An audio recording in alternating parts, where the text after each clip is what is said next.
sei andato via, è passato un mese da quel giorno. Che dolore che hai lasciato intorno a te, ragazzo pieno di vita e libertà. Quella notte dentro noi resta un tatuaggio incancellabile. Avevi un cuore grande, l'amico di tutti tu, e muovevi soli tasti lacrime.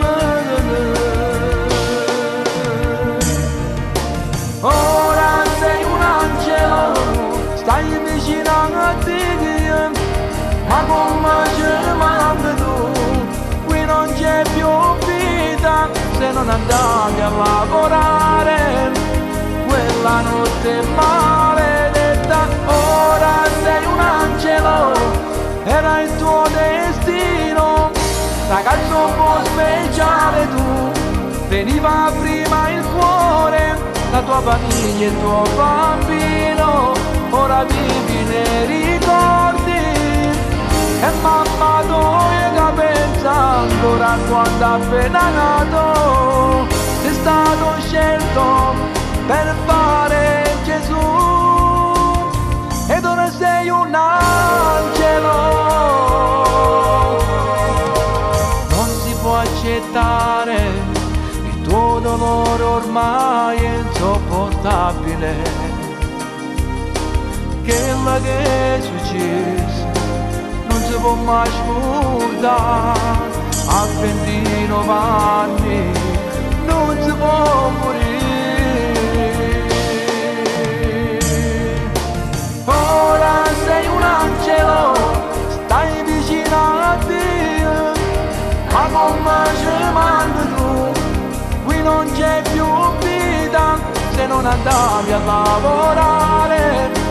Quella notte maledetta, ora sei un angelo, era il tuo destino, ragazzo un po' speciale tu, veniva prima il cuore, la tua famiglia e il tuo bambino, ora vivi nei ricordi, e mamma tua pensa ancora quando appena nato, sei stato scelto per fare Gesù, ed ora sei un angelo.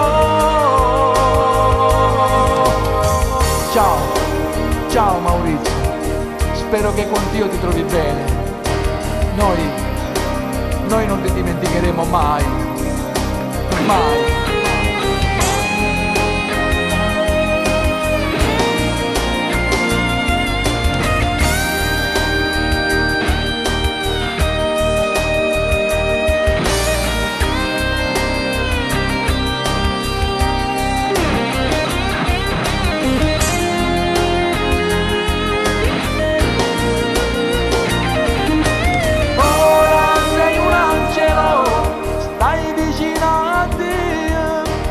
Ma come ci manca tu, qui non c'è più vita se non andavi a lavorare. Quella notte